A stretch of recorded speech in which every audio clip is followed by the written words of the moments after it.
vais essayer de vous parler de la Méditerranée et principalement de la place de la Corse en Méditerranée. C'est quand même le milieu de la Méditerranée, pour pas dire le centre du monde. Donc, j'ai intitulé ma causerie, ça s'appelle une conférence, Le milieu marin corse dans l'ensemble méditerranéen, un espace en perpétuelle évolution.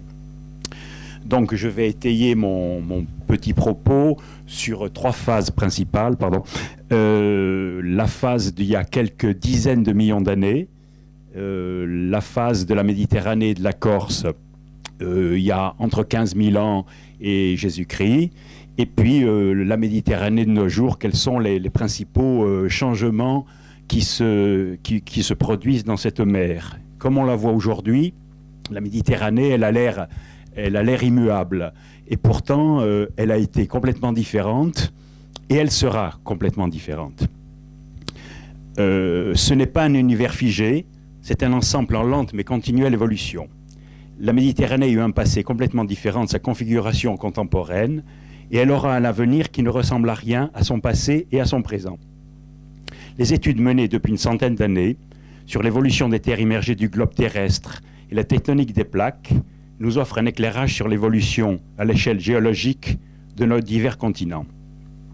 Il fut un temps, c'est-à-dire entre 500 millions et 320 millions d'années, où les collisions successives des diverses petites ou grandes îles présentes sur l'océan mondial créèrent un seul bloc continental que l'on nommait la Pangée.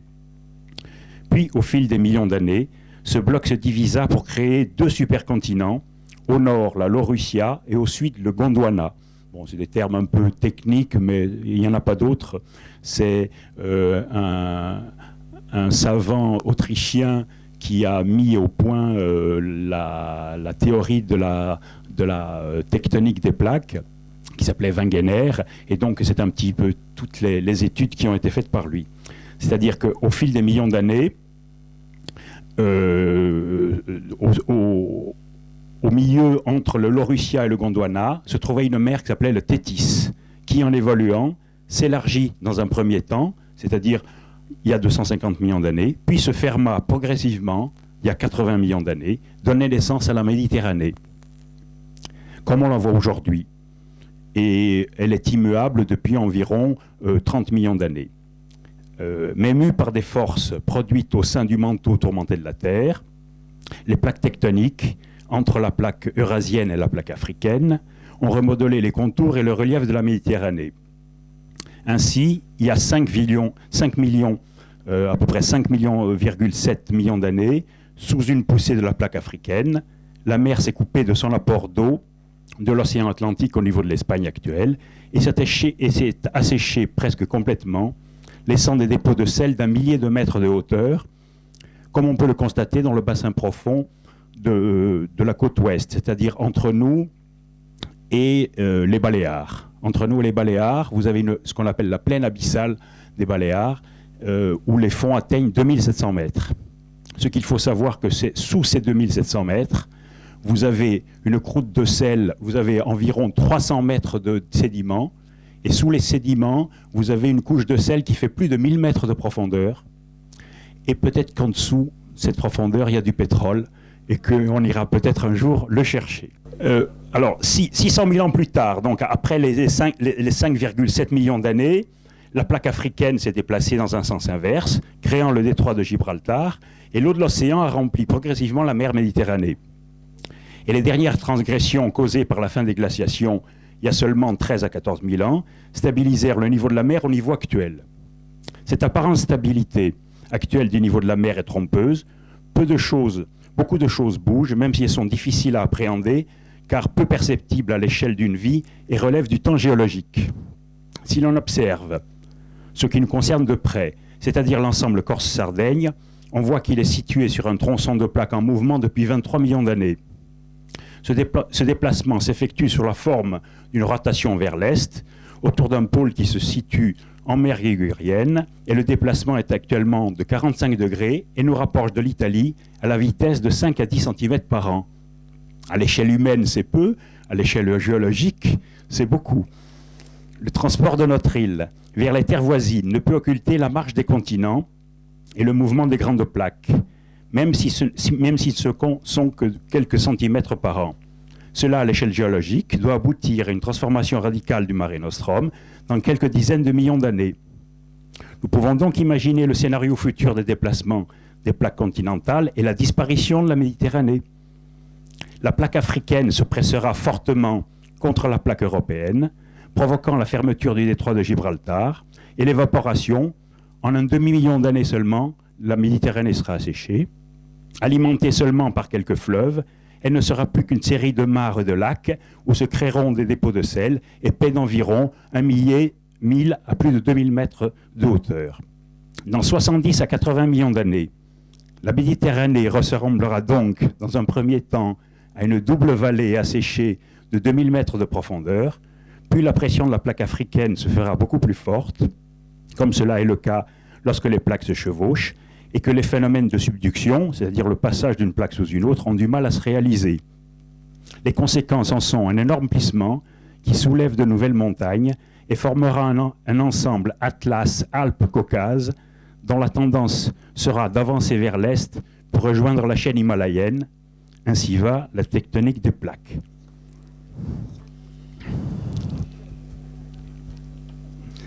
Donc, le deuxième chapitre. Donc, vous voyez, il n'y a pas de quoi s'inquiéter pour la Méditerranée. Dans 80 millions d'années, elle n'existe plus. plus près de nous et plus près de l'homme, on peut étudier, on a pas mal étudié les variations du niveau de la mer. Parce qu'aujourd'hui, on parle de réchauffement. De réchauffement tous les jours, tout le public. Le public est en haleine, on attend la prochaine catastrophe qui va nous arriver. Mais, à une époque relativement récente, c'est-à-dire 6 millions d'années, les conditions hydrologiques étaient à peu près identiques à celles d'aujourd'hui.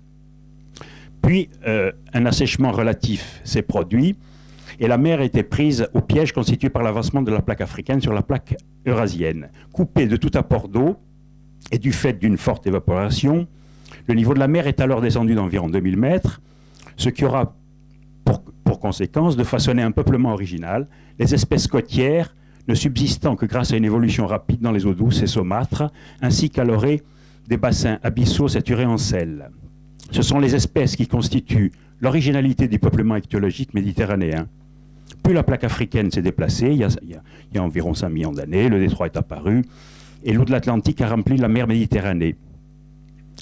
Donc, ce qu'on peut dire aujourd'hui, c'est que, par exemple, la truite, qui était un poisson de mer, est devenu un poisson d'eau douce, d'eau saumâtre et d'eau douce.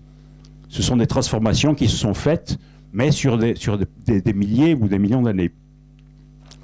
Qu'est-ce qu'on peut dire de la bathymétrie de la Méditerranée devant ces 14 000 dernières années? Au Paléolithique, c'est-à-dire quand l'homme va arriver en Corse, il n'y est pas encore puisqu'il arrive aux environs de 12 000 ans, la Méditerranée est au niveau moins 100 mètres. Au Mésolithique, c'est-à-dire à l'apparition de l'homme en Corse, il est de moins 88 mètres. Au Néolithique ancien, il y a 10 000 ans, il est à 70 mètres. Le Néolithique médian, c'est-à-dire moins 8500 ans, il est à moins 60 mètres. À 7500, il est à moins 50. Au Néolithique médian, de 6500 ans, il est à moins 40 mètres. Au Néolithique récent, c'est-à-dire à l'époque où la mer monte le plus vite, c'est-à-dire 6280 ans, il est de moins 30 mètres. Au Chalcolithique, c'est-à-dire à 5800 ans, il est de moins 20. À l'âge du bronze, qui commence il y a 5000 ans, il a moins 10 mètres. À l'âge du fer, il y a 3000 ans, il est 0,5 à 0,3 mètres. Et au moment qu'on peut dater à Jésus-Christ, il est de 0. Donc vous voyez que le réchauffement climatique, c'était quelque chose de vraiment très important, puisque au Néolithique récent, l'eau montait d'1,6 cm par an, ce qui est considérable. Aujourd'hui, on ne voit pas le niveau de la mer monter. Mais, troisième chapitre, quels sont les changements observables aujourd'hui en Méditerranée? La question se pose régulièrement à grand renfort de médias. On parle de changements qui bouleversent le milieu marin au point de faire apparaître certaines espèces venant de contrées lointaines. Ces allégations reposent sur des observations inexactes et toujours imprécises. Il faut donc analyser plus finement les données. Le milieu méditerranéen n'est pas un espace figé, mais en constante évolution. Là, je vais peut-être en faire bondir quelques-uns, mais le fameux équilibre naturel n'est qu'une vue de l'esprit, un constat à un moment donné, et il vaudrait mieux parler de déséquilibre harmonieux continu pour qualifier un milieu qui évolue en permanence au fil des progressions et des régressions, de bonnes saisons pour certaines espèces et de mauvaises saisons pour d'autres. Saisons pour ne pas dire cycles, qui peuvent s'étendre sur plusieurs années ou plusieurs dizaines d'années. Pour étayer notre propos, nous essayerons de rendre compte des observations effectuées sur les côtes de l'île. Il faut avant tout noter que les modifications affectant le milieu marin sont très anciennes et certaines ont été formalisées dès le XVIIIe siècle. Migration de thon, de sardines, d'anchois moins abondantes et substitution plus au large des côtes. Disparition progressive des esturgeons, parce qu'on pêchait l'esturgeon en Corse au XVIIIe siècle, des maigres que vous trouvez aujourd'hui en aquaculture, mais qui étaient un poisson fort recherché et très connu, et des merlans, parce qu'il existait du merlan, non pas le merlu, mais le merlan en Méditerranée, et qui a disparu vraisemblablement dans les années 20. Alors les espèces nouvelles, c'est quoi? La Méditerranée étant une mer homéotherme, c'est-à-dire qu'elle est toujours à température constante en profondeur, entre 12,5 et 12,8 à partir de 80 mètres, et cela jusque dans les grandes profondeurs. Que vous soyez à 100 mètres ou à 5000 mètres dans la fosse qui est en face de la Grèce, vous avez la même température, ce qui est un frein justement à l'évolution des espèces, parce que quand ailleurs en Atlantique, plus vous descendez à profondeur, plus la température chute. Alors qu'en Méditerranée, au-delà de 80 mètres, vous avez la même température. Ce sont les animaux et les plantes donc, qui vivent dans la partie supérieure du plateau continental, c'est-à-dire entre 0 et 120 mètres de profondeur, qui sont affectés en priorité par la légère augmentation de température que l'on observe de nos jours. Augmentation qui se situe entre 0,3 degrés Celsius et 0,5 degrés Celsius. Cela va influer directement sur la biologie des espèces que l'on peut qualifier de thermosensibles, c'est-à-dire que ce changement de température d'un demi-degré peut faire passer l'état de certains animaux d'une certaine apathie à une activité frénétique d'activité vis-à-vis de ses concurrents pour la recherche de nourriture, la activité de reproduction. A l'inverse, certaines espèces dont l'affinité biologique se situe dans un milieu plus frais, on dira, vont voir disparaître le stock de leur proie habituelle, auront une activité sexuelle ralentie ou seront moins compétitives pour conserver leur espace vital. Quelles sont les espèces aujourd'hui en développement? Ce ne sont pas des espèces qui viennent d'ailleurs, on parle toujours de mer Rouge ou d'Atlantique, mais ce sont des espèces qui existent chez nous, mais qui étaient très peu présentes. Par exemple, vous avez le marlin de Méditerranée, il porte bien son nom, qui était circonscrit à une petite zone entre la Sicile et la Sardaigne, et qui aujourd'hui a envahi tout le bassin ouest de la Méditerranée. Autre espèce, vous avez la girelle-pan. La girelle-pan, moi, je n'ai pas un âge canonique, mais il y a 30 ans, quand on voulait chercher des girelle-pan, on allait sur le sec d'Algaïol ou on allait aux îles Cerbicales. Aujourd'hui, vous en avez partout. C'est-à-dire que le demi-degré qui a changé complètement la biologie de cette espèce. Vous avez le brochet rayé, aujourd'hui ce qu'on appelle le barracuda, vous en trouvez sur tous les marchés. C'est un petit poisson qui est maintenant connu. C'est une espèce qui était endémique de la Méditerranée, mais qui était confinée dans le bassin est de la Méditerranée.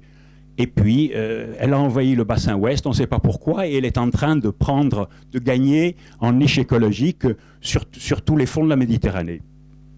Autre espèce, évidemment, espèce emblématique de la Corse aujourd'hui, c'est le mérou. Le mérou brun, moi je me rappelle que mes premières recherches, on recherchait des reproductions de mérou, on n'en a jamais rencontré, sauf à partir des années 1981. Ça coïncide aussi avec un début de protection du milieu marin, protection principalement aux îles Lavezzi, où on a constaté les premières reproductions. Aujourd'hui, quelles sont les espèces en régression? ce qu'on appelle des espèces à affinité boréale qui aiment plutôt l'eau fraîche. Et elles, étant donné que la température s'élève un tout petit peu, ben, elles vont avoir tendance à régresser, et le petit demi-degré va déjà changer les choses.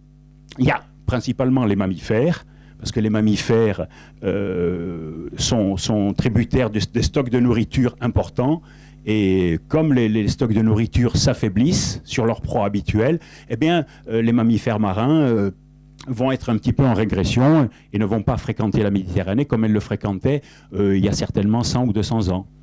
Aujourd'hui, les mammifères marins sont plutôt concentrés entre, c'est juste en face de nous, entre Nice et Calvi et Île-Rousse.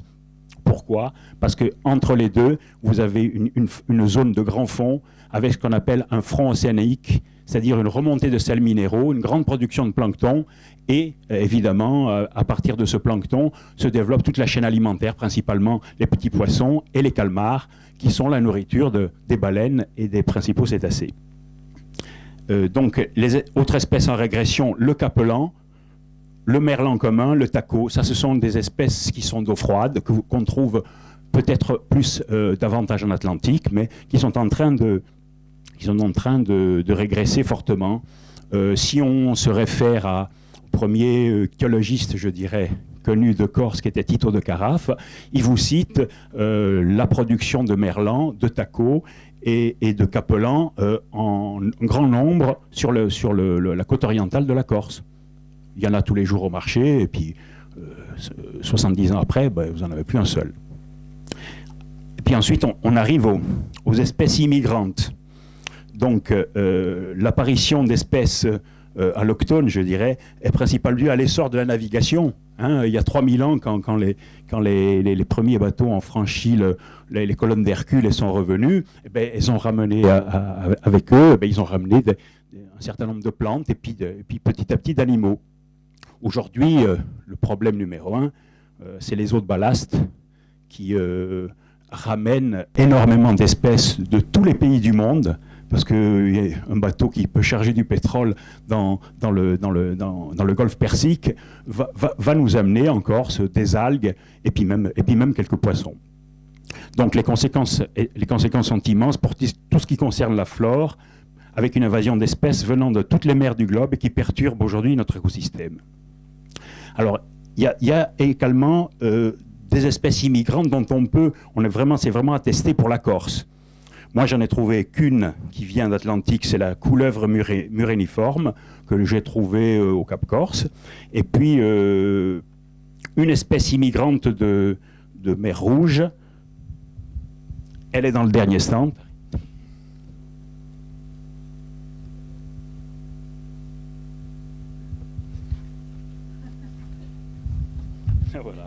Là voilà, le cornet fish. Alors les Anglais l'ont appelé le sprinter fish, parce qu'elle a pénétré en Méditerranée, de mer Rouge en Méditerranée, il y a seulement 3-4 ans, et elle est déjà chez nous. Donc vous voyez, elle va très vite.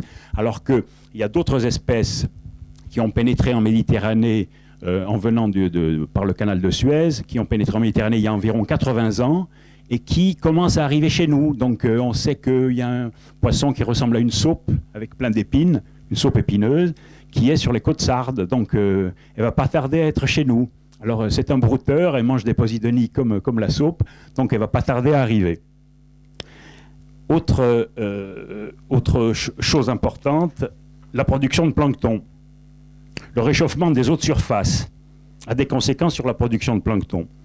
Lorsqu'en hiver, la température de surface ne descend pas au-dessous de 13 degrés, les masses d'eau superficielles ne peuvent descendre vers les profondeurs et créer l'échange avec les eaux de fond, riches en sels nutritifs qui remontent et nourrissent le plancton végétal, qui à son tour nourrit le plancton animal et l'ensemble de la chaîne alimentaire. Les eaux de surface, à 11 degrés, 10 degrés même, de l'hiver 2009-2010, vont provoquer d'avril à juin une forte production planctonique avec des faits qui se déroulent sur plus d'un an. Vous verrez les eaux vertes, les eaux vous allez les trouver vertes si vous allez vous baigner ou pratiquer la plongée, pratiquement jusqu'à la fin juin. Et puis dernier chapitre, il y a actuellement une crise écologique dans la zone infralittorale des eaux de Corse. Depuis 7 ans, c'est-à-dire la canicule du printemps-été 2003, on a pu observer des altérations sur certaines populations d'animaux marins, pouvant aller jusqu'à la disparition dans les étages infralittoral et cercalittoral, c'est-à-dire infralittoral de 0 à 35 mètres et cercalittoral de 40 jusqu'à 90-100 mètres des eaux de Corse. Sont concernés à notre connaissance les gorgones, qui sont en forte régression, le violet de roche. Le violet de roche, depuis 2003, il n'y en a plus. C'est une espèce qui était consommée, que les pêcheurs prenaient surtout dans les filets à langoustes. Donc, vous allez demander un violet, vous verrez, il n'y en a plus. Donc, le pire, c'est qu'on ne voit pas revenir les violets. Donc, la population est vraiment très atteinte. Vous avez également une autre espèce, c'est le spondyle, ce qu'on appelle l'huître à charnière, qui est en train aussi de mourir sur des tas d'endroits. Et puis l'oursin commun. Aujourd'hui, dans le golfe d'Ajaccio, vous avez une grosse mortalité d'oursins et on ne sait pas d'où ça vient. Donc, moi, j'ai contacté des bactériologistes de l'Université de Marseille pour essayer de voir ce qu'on peut faire avec ça et essayer de déterminer quelles sont les causes. Mais ça, dans le milieu marin, c'est extrêmement difficile. Donc, à suivre. Voilà, je vous remercie.